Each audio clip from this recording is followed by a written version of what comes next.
अंदर इंसान मोहम्मद मुस्तफ़ा नबी सल्लल्लाहु अलैहि वसल्लम, हम उसकी उम्मत हैं। ये मुल्क बना था एक बहुत बड़े, अल्लाह के सामने हमने वादा किया था, और वही हमारा कलमा है कि पाकिस्तान का मतलब क्या, और उसके साथ एक तो इस मुल्क का मतलब यानी इसका मतलब कि ला इलाहा इल्लल्लाह, के अल्लाह हम कभी किसी के सामने झुकते नहीं और अपने ज़मीर का सौदा नहीं करते, क्योंकि अल्लाह अल हक है। मुसलमान के ज़मीर की कोई कीमत नहीं होती, क्योंकि हम सच और हक पे खड़े होते हैं। और दूसरी चीज कि मेरा तेरा रिश्ता क्या, और इसका मतलब ये कि खैबर से लेके कोयटा से लेके ग्वादर से लेके कराची से लेके सारे पाकिस्तान के अंदर हमारा आपस में रिश्ता ला इलाहा इल्लल्लाह है। हम सब अल्लाह को मानते हैं और किसी और को खुदा नहीं मानते। लोगों की मुख्तलिफ ज़बानें हैं, सिंधी, पश्तो, उर्दू, पंजाबी, बलोच, लेकिन हमारा रिश्ता सिर्फ जो नारे पे पाकिस्तान बना था, ला इलाहा इल्लल्लाह, ये हमारा रिश्ता है सबका, चाहे गरीब हो चाहे अमीर हो, कमजोर ताकतवर, हमारा रिश्ता ये। लेकिन मेरे 18,000 के लोगों, हम इसको पहचान नहीं सके, इस रिश्ते को नहीं पहचान सके, और यही वजह है कि ये मेरा मुल्क आज एक अजीम मुल्क नहीं बन सका।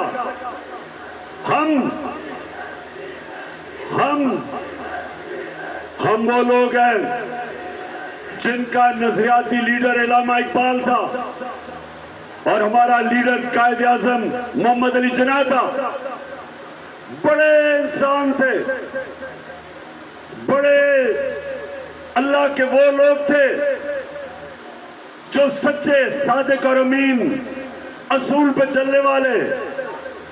और अल्लामा इकबाल की ख्वाब थी कि जब हमारा मुल्क, मेरे नबी सल्लल्लाहु अलैहि वसल्लम ने जो मदीना की रियासत के असूल बनाए,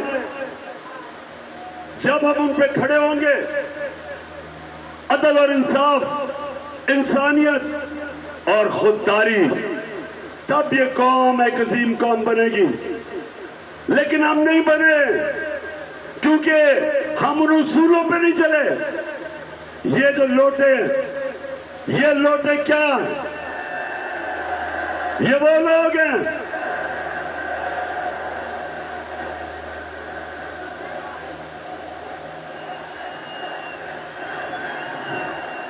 लोटे वो हैं जो पैसे लेके अपनी जिन लोगों से, हल्के के लोगों से वोट लेके आए, पैसे लेके उन लोगों की वोट बेचते हैं। ये वो लोग हैं जो पाकिस्तान के आइन के खिलाफ जाते हैं। ये वो लोग हैं जो उस मुल्क से गद्दारी करते हैं।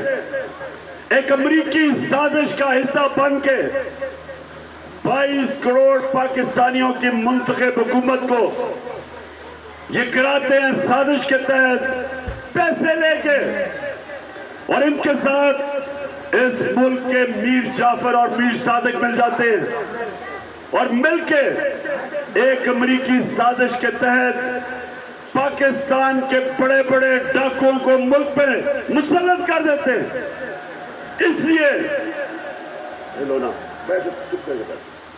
इसलिए सुनो मेरी, मेरे नौजवानों गौर से सुनो, इसलिए ये इतवार को जो इलेक्शन आ रहा है ये हमारे मुल्क के मुस्तकबिल का फैसला करेगा। मैं आज सबकी ड्यूटी लगा रहा हूं कि आप सब ने पूरा जोर लगाना है। आपने घर घर जाके लोगों को निकालना है। मेरी बहनों, आपने भी घर घर जाके लोगों को निकालना है, क्योंकि हमने ये इलेक्शन इसलिए जीता है, इस मुल्क के मुस्तकबिल के लिए, अपने नौजवानों के लिए, बच्चों के मुस्तकबिल के लिए।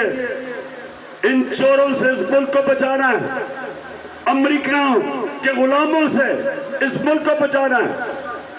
बताओ मुझे, आप सब इसमें पूरी तरह शिरकत करोगे?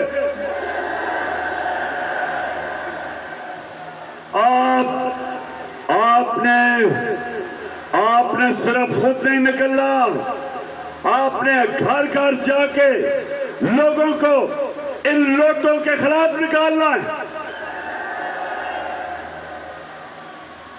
और मेरी बहनों, आपने भी, और खास तौर पे औरतों के पोलिंग स्टेशन के ऊपर ये धांधली करते हैं, आपने खास तौर पे औरतों के पोलिंग स्टेशन को संभालना है।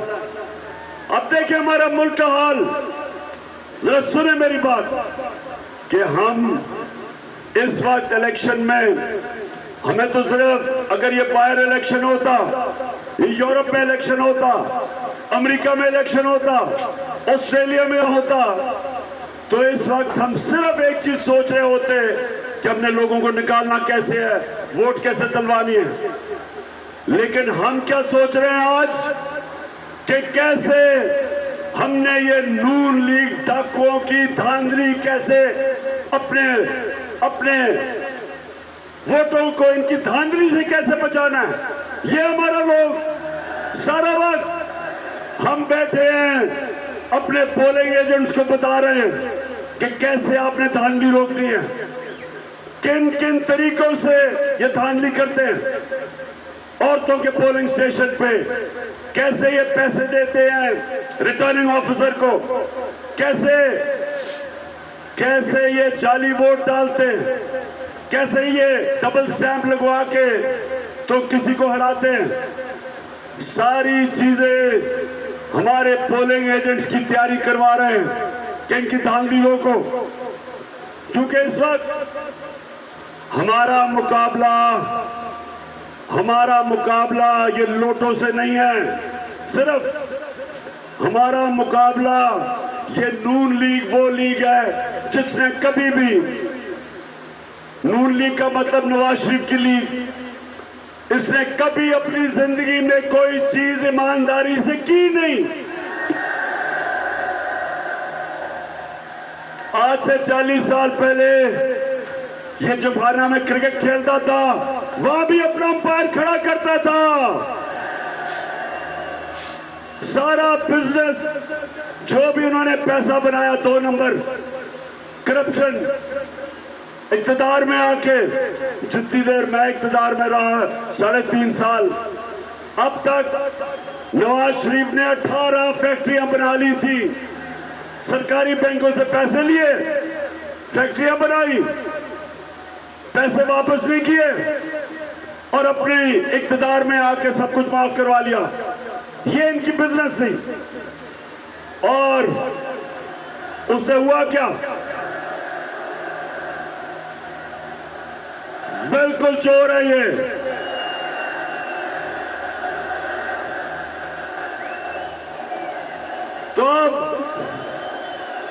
तो ये हमारा मुकाबला शरीफ खानदान और इनके दरबारियों से, लोटों से, इलेक्शन कमीशन से जो इनके साथ मिला हुआ है। ये खुफिया जाके सिकंदर जो चीफ इलेक्शन कमिश्नर है, ये जाके मरियम और वो हमजा कुकड़ी को मिलता है।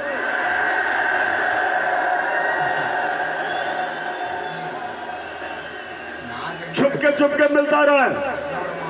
और उसके अलावा एक मिस्टर एक्स बैठा हुआ है लाहौर में, और एक उसने मिस्टर वाई को भिजवाया हुआ मुल्तान में, ये भी तैयारी कर रहे हैं। इनको हुक्म मिला है कि हर तरह तुमने इन चोरों को इलेक्शन जिताना है। और दूसरी तरफ सारी कौम खड़ी है हमारे साथ। हमने नौजवानों हमने मिलके इनको ऐसे इलेक्शन हराना है जिस तरह एक ही दफा हिंदुस्तान के अंदर पाकिस्तान टीम हिंदुस्तान में मैच जीती, जब पाकिस्तान का कप्तान इमरान खान था और उनके एम्पायरों के बावजूद ही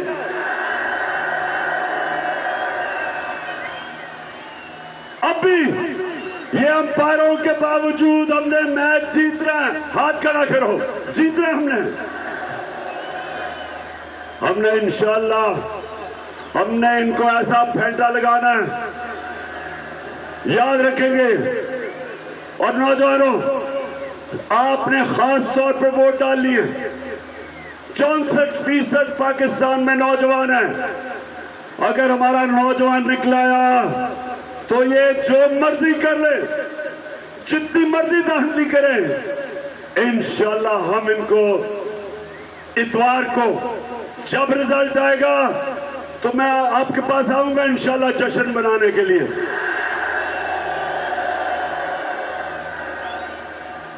मैंने बड़ी कोशिश की जब मैं हुकूमत में था कि हम साफ और शफाफ इलेक्शन करवाएं पाकिस्तान में। मैंने 2.5 साल से कोशिश करता रहा कि इलेक्ट्रॉनिक वोटिंग मशीन पाकिस्तान में लेके आए। इलेक्ट्रॉनिक वोटिंग मशीन क्या होती है? जैसे ही दबाते रहते हैं बटन, जिस तरह आप मार्केट में जाते हैं, आप सब्जी खरीदते हैं या चीजें खरीदते हैं, वो दबाता है और फिर वो आखिर में बटन दबाता है, रिजल्ट आ जाता है, पैसे आ जाते हैं, कितने पैसे। उसी तरह इलेक्ट्रॉनिक वोटिंग मशीन हिंदुस्तान में भी है, ईरान में भी है। हमने बड़ी कोशिश की कि यहाँ भी अगर इलेक्ट्रॉनिक वोटिंग मशीन आ जाएगी तो ये जो सारा जो धांधली का निजाम है, हम भी दुनिया की तरह साफ और शफाफ इलेक्शन करवाएंगे। लेकिन ये जो दो खानदान पिछले 35 साल से पाकिस्तान पे मुसल्लत है, इन्होंने 32 साल मिलकर तो उन्होंने हुकूमत की है। इन दोनों ने हर जगह जाली वोटें बनाई हुई हैं। जितनी भी मैंने कोशिश की, इन्होंने इलेक्ट्रिक वोटिंग मशीन की पूरी मुखालफत की और इनके साथ मिल गया चीफ इलेक्शन कमिश्नर, इसने भी पूरी मुखालफत की। हालांकि इलेक्शन कमीशन का तो काम है साफ और शफाफ इलेक्शन, उसने भी पूरी कोशिश की और ना आने दी इलेक्ट्रॉनिक वोटिंग मशीन, सिर्फ इसलिए कि ये इजाजत दे, मौका दे धांधली का। और वो भी लोग जो पावर में बैठे हैं इस मुल्क में बड़ी देर से, वो भी जो इलेक्शन को देखते हैं कि जिधर मर्जी रिजल्ट करवा दे, उन्होंने भी नहीं मशीन आने दी। और उसका नतीजा आज ये है कि हमारा सारा वक्त लग रहा है कि हमने इस इलेक्शन में इतवार को इनकी धांधली कैसे रोकनी है, ये हमारा सारा वक्त लग रहा है। ये हमारे मुल्क के लिए बाइस शर्म है। वो मुल्क, वाहिद मुल्क जो इस्लाम के नाम पे था, और हमारे मुल्क में ये सारी कौम के सामने जो भी इलेक्शन होता है, जो भी 1970 के इलेक्शन के बाद जो इलेक्शन होता है, उसमें धांधली होती है या जो हारने वाला है वो मानता नहीं इलेक्शन। इसलिए मैंने कोशिश की थी, क्योंकि मैं वो कप्तान था जो क्रिकेट की 200 साल तारीख में पहला कप्तान था जो न्यूट्रल अंपायर लेके आया। उसी तरह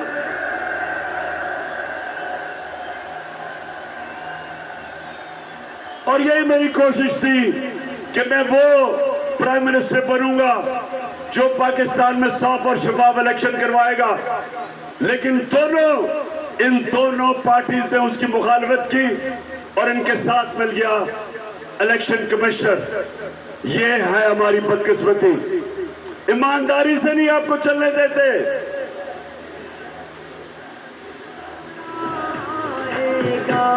अब दौर गुलामी जाएगा और लेके रहेंगे आजादी। हक हमारा आजादी, हक हमारा आजादी, ला इलाहा इल्लल्लाह, हुक्मरानी अल्लाह की। तो मैं जो एक तो मुझे ये अफसोस है कि इन्होंने मशीनें नहीं आने दी।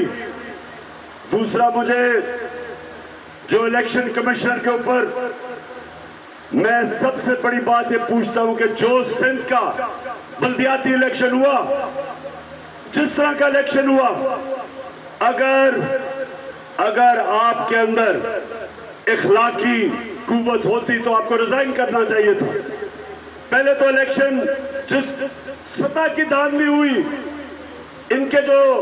इनके साथ जो इत्तेहादी हैं JUI और MQM, उन दोनों ने भी कहा धांधली हुई। और 15% सीटों के ऊपर बिला मुकाबला इसलिए हुआ कि पुलिस का इस्तेमाल किया गया।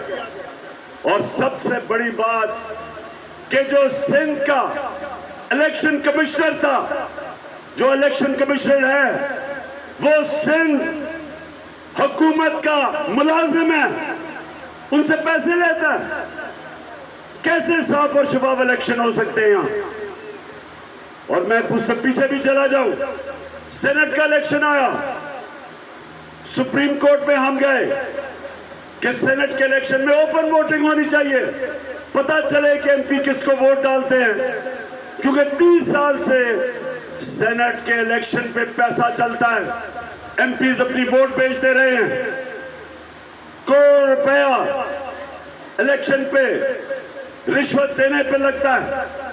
हम सुप्रीम कोर्ट के पास गए, हम कैसे ओपन वोटिंग होता कि पता चले कि MPs किसको वोट डालते हैं। सुप्रीम कोर्ट ने कह दिया कि वोट की निशानदेही करनी चाहिए, इलेक्शन कमीशन को कह दिया। ये इलेक्शन कमिश्नर था, इसने नहीं किया। इलेक्शन में पैसा चला, करोड़ रुपया चला, और यूसुफ रजा गिलानी का बेटा पकड़ा गया पैसे देते हुए, वोट खरीदते हुए। और अभी तक चीफ इलेक्शन कमिश्नर साहब अभी तक किसी को नहीं पकड़ा। उसको डिस्क्वालीफाई करना चाहिए था। किसी भी नौजवानों, मैंने अपनी जिंदगी के कितने साल मगरबी ममालिक में गुजारे क्रिकेट की वजह से। मैं आपको यकीन दिलाता हूं कि जो उन ममालिक की अखलाकियात हैं, जो मॉरल स्टैंडर्ड्स हैं, मुझे अफसोस से कहना पड़ता है वो हमारे से बहुत ऊपर है। क्योंकि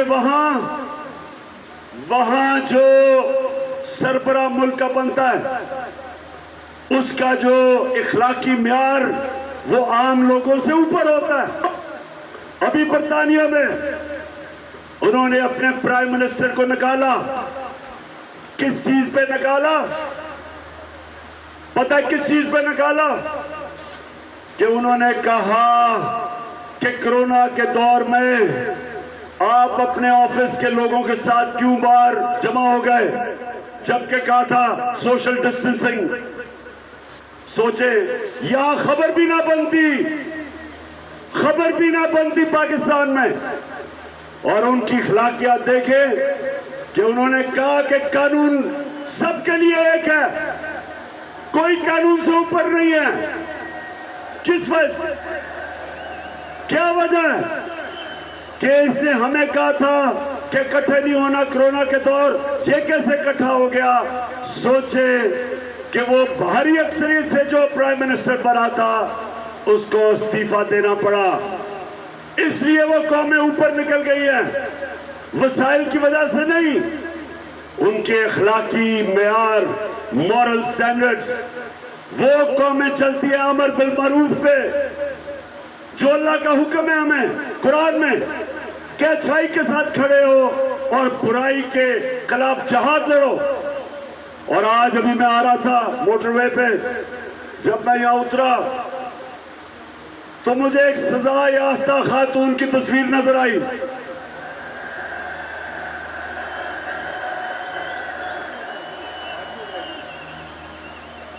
और उसके साथ तस्वीर मैंने किसकी देखी?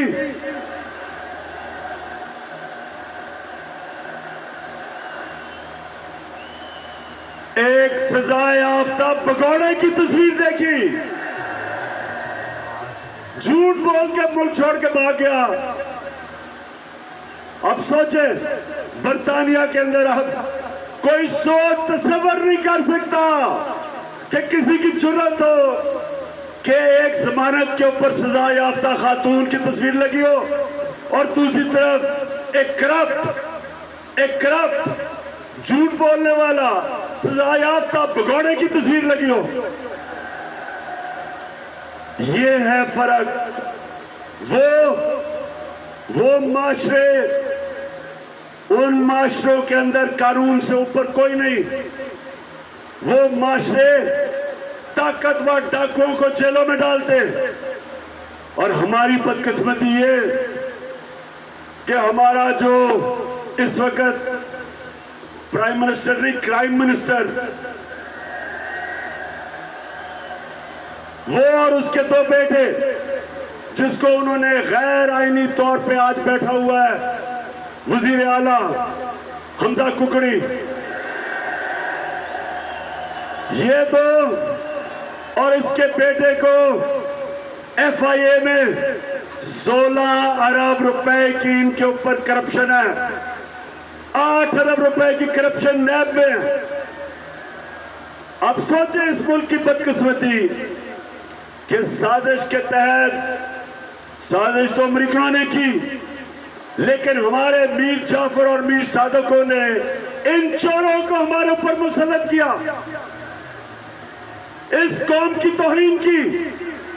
आज वो चोर ऊपर बैठे हुए हैं और आते साथ ही इन्होंने 1100 अरब रुपए की आपका पैसा जो नैब में था, 1100 अरब रुपया जो इस कौम से चोरी किया था, आते साथ ही इन्होंने असेंबली में नैब की अमेंडमेंट करके सारा पैसा माफ करवा लिया।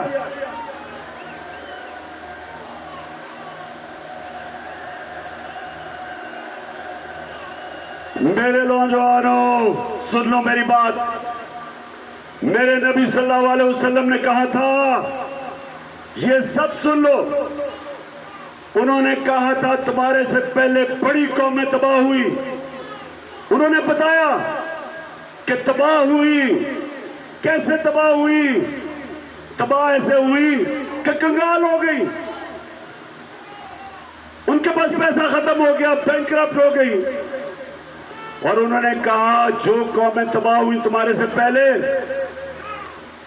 छोटा चोर चोरी करता था तो उसको जेल में डाल देती थी वो कौमें, लेकिन बड़ा डाकू जब चोरी करता था तो वो उसको NRO दे देती थी, वो तबाह हो जाती थी। और ये अभी मैं आपके सामने 2 मिसालें देता हूं, 2 मिसालें आपके सामने। एक श्रीलंका में भी 20 साल से एक खानदान बैठा हुआ था, प्राइम मिनिस्टर भी उस खानदान का, प्रेसिडेंट भी उस खानदान का। जिस तरह शहबाज शरीफ प्राइम मिनिस्टर और हमजा कुकड़ी चीफ मिनिस्टर, जिस तरह वहां सिंध के अंदर एक ही खानदान, जरदारी खानदान, उसकी बहन, उसका बेटा, वो सारा सिंध के ऊपर बादशाह बने हुए हैं। इसी तरह श्रीलंका में एक खानदान 20 साल से हुकूमत कर रहा था। क्या हुआ? वो पैसा चोरी चोरी करके बाहर भेज रहे थे। आज तस्वीरें छपी हैं कि उस खानदान ने कितने अरबों रुपया मुल्क से बाहर महलात लिए हुए हैं, प्रॉपर्टीज ली हुई हैं, मुख्तलिफ जगह के ऊपर सरमायाकारी की हुई है मुल्क से बाहर। तो वो अरबोपति बनते गए और श्रीलंका का दिवालिया निकल गया। आज उनके पास पैसा नहीं तेल खरीदने के लिए, श्रीलंकन भूखे जा रहे हैं क्योंकि उनकी लीडरशिप ने चोरी कर करके उनका मुल्क तबाह कर दिया। लेबनान सुने जरा, जो बेरूत हम जब बड़े हो रहे थे, आज जिस तरह आप दुबई जाते छुट्टियों के लिए लोग, हमारे जमाने में बेरूत जाते थे। उधर भी उनके हुक्मरान, उन्होंने जब चोरी शुरू की तो आज बेरूत का यह हाल है कि 70% लोग गुर्बत की लकीर से नीचे चले गए।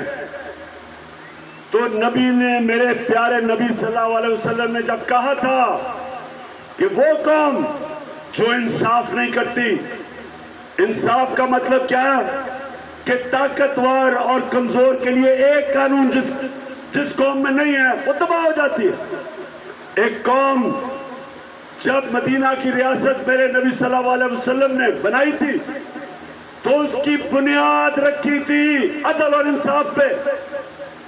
उन्होंने कहा मेरी बेटी भी अगर चोरी करेगी उसको सजा मिलेगी, कोई कानून से ऊपर नहीं। और ऐसे दुनिया का सबसे एक अजीम कौम खड़ी हुई, दुनिया की इमामत की उन्होंने, अदल और इंसाफ। और आपके सामने ये जो साजिश के तहत डाकुओं को हमारे ऊपर बिठाया है, ये हमारी कौम की बर्बादी है। ये ऊपर रह गए, ये और पैसा बनाएंगे। पहले भी इन्होंने अपनी चोरी माफ करवाई थी, जनरल मुशर्रफ के जरिए एनआरओ लिया था। अब ये दूसरी तरफा इन्होंने अपनी चोरी माफ करवाई है और फिर तैयार हो जाएंगे फिर से मुल्क को लूटने के लिए। इसलिए आप सबको मैं आज पैगाम दे रहा हूं कि ये जो जंग है ये इमरान खान की जंग नहीं, ये इलेक्शन नहीं है, ये जिहाद है। ये हकीकी आजादी की जिहाद है। और दूसरी चीज, जितना जब से ये शहबाज शरीफ आया, यहां ऐसे ऐसे लोग थे वो समझते थे ये जी कोई बहुत ही बड़ा कोई अफलातून है। वो गलत फहमी में थे कि शहबाज शरीफ जब 50 अरब रुपए के इश्तिहारों के अंदर अपनी तरक्की दिखा रहा था तो नादान समझे कि कोई वाकई बहुत बड़ी चीज है। तो अब सारी कौम के सामने दूध का दूध पानी का पानी हो गया, महंगाई आसमानों पे और माइशत जमीन पे। लेकिन उससे भी बुरी चीज, इसलिए हमारी खुददारी खत्म करने की पूरी तरह कोशिश कर रहा है। एक वो खुददार कौम, गैरतमंद कौम, उसका ये प्राइम मिनिस्टर बन के, जरा ये सुने ये क्या कहता है, सुने जरा। मैं सऊदी अरब से होके आया हूँ, मैं यूएई के होके, अभी मैं तुर्की होके आया हूँ। और मैंने उन भाइयों को कहा कि आप हमारे बड़े अजीम भाई हैं, हमेशा आपने हमारी मदद की। और मैंने यही कहा, जब मैं आया हूँ तो आप समझेंगे शायद ये मांगने आया है, मैं मांगने नहीं आया, लेकिन मजबूरी है हमारा। जिस तरह माजी में 75 साल में आपने हमारा हाथ उठाया है, कुछ ऐसा आप हाथ उठा दें तो मैंने कहा मैं वादा करता हूँ कि इंशाअल्लाह हम पूरी कौम हम मिलकर दिन रात मेहनत करेंगे, पसीना कराएंगे अपने पाँव पे खट। मैं सऊदी अरब से होकर आया हूँ। अब मैं ये आपसे पूछता हूँ, 18,000 वालों, मैं आपसे पूछता हूँ क्या हम भिखारी हैं? और कहता आप 75 साल से हमारी मदद कर रहे हैं। और अहमक और बेवकूफ आदमी, चेरी ब्लॉसम, बूट पॉलिश, ये हमारी मदद कोई नहीं कर रहा। जो पैसा आता है वो तो आपकी जेबों में या आपके बड़े बड़े लंदन में महलात में चला जाता है, या जरदारी के उसका जो बाहर पैसा रखा है या तो उधर चला जाता है।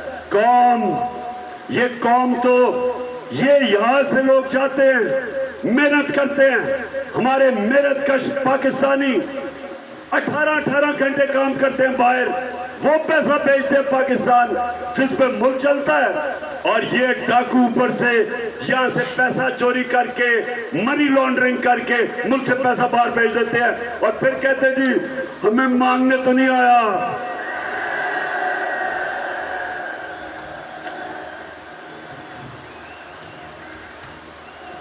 अच्छा अच्छा अच्छा, एक और सुन ले जरा, वो जरा लोगों को जो इश्तिहार, यानी जो इश्तिहारी जो जमानत के ऊपर खातून है, इनका मसला ये है कि इनसे सच नहीं बोला जाता। एक जब 1965 की जंग थी, आप तो पैदा नहीं हुए होंगे, तो उस वक्त एक होता था हिंदुस्तान का रेडियो आकाशवाणी। सुने जरा, रेडियो का आकाशवाणी वो होता था जो सारा वक्त बता रहा होता था कि कितना हिंदुस्तान पाकिस्तान को तबाह कर रहा है और मार रहा है और वगैरह वगैरह, सारा झूठ। ये आजकल नून लीग की रेडियो आकाशवाणी है। अच्छा जरा सुने जरा इसका, सुने सुने सुने सुने। मुझे समझ नहीं आई कि मेरी और मेरी वालदा की और बहन भाइयों की प्रॉपर्टीज ये कहाँ से निकाल के ले आए हैं। मेरी सेंट्रल लंदन में प्रॉपर्टीज तो दूर की बात है, मेरी पाकिस्तान में भी कोई प्रॉपर्टी नहीं है। मेरे नाम पाकिस्तान में कोई प्रॉपर्टी नहीं है। ये बस बस बस बस। अच्छा, अब मरियम बीवी को ये नहीं पता था कि वो अल्लाह अल हक है, वो उसका वादा है, सच सामने आना है। अब ये 2014 में कह रही है कि जनाब मेरी तो कोई लंदन तो छोड़ो, पाकिस्तान मेरी प्रॉपर्टी, ये कह रही है 14 में।